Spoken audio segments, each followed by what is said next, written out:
بسم اللہ الرحمن الرحیم۔ السلام علیکم ورحمۃ اللہ وبرکاتہ۔ آیت الکرسی کا کرشمہ۔ حضرت ابو ہریرہ رضی اللہ عنہ سے مروی ہے کہ اللہ کے نبی حضرت محمد صلی اللہ علیہ وسلم نے ان کو زکوٰۃ کے مال پر نگران مقرر فرمایا۔ ایک شخص آیا اور مٹھی بھر کر جانے لگا۔ انہوں نے اس کو پکڑ لیا تو عذر کیا کہ میں محتاج ہوں، میرے ذمے اہل و عیال ہیں اور میں سخت حاجت مند ہوں۔ حضرت ابو ہریرہ رضی اللہ عنہ نے اس کو چھوڑ دیا۔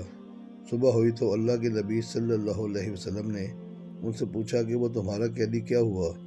انہوں نے کہا کہ اس نے حاجت بتائی تو میں نے اس کو چھوڑ دیا۔ آپ نے فرمایا کہ وہ دوبارہ آئے گا۔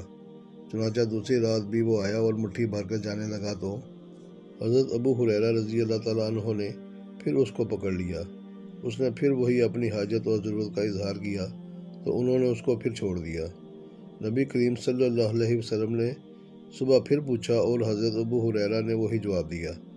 آپ نے پھر فرمایا کہ وہ پھر آئے گا، اور اسی طرح پھر تیسری رات بھی وہ آیا تو حضرت ابو ہریرہ رضی اللہ عنہ نے اب اس کو پکڑ لیا اور فرمایا کہ میں تجھے نہیں چھوڑوں گا۔ تو بار بار وعدہ کرتا ہے کہ نہیں آؤں گا، مگر تو پھر وہی حرکت کرتا ہے۔ میں تجھے رسول اللہ صلی اللہ علیہ وسلم کے سامنے پیش کروں گا۔ اس پر اس نے کہا کہ اگر تم مجھے چھوڑ دو تو میں تم کو کچھ کلمات سکھاتا ہوں جو تم کو نفع دیں گے۔ حضرت ابو ہریرہ نے پوچھا کہ وہ کیا ہیں؟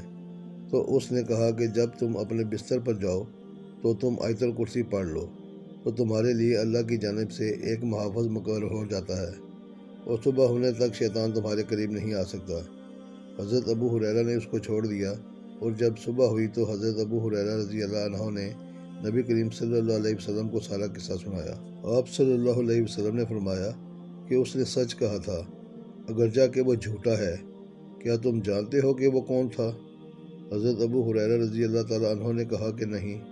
آپ صلی اللہ علیہ وسلم نے فرمایا کہ وہ شیطان تھا۔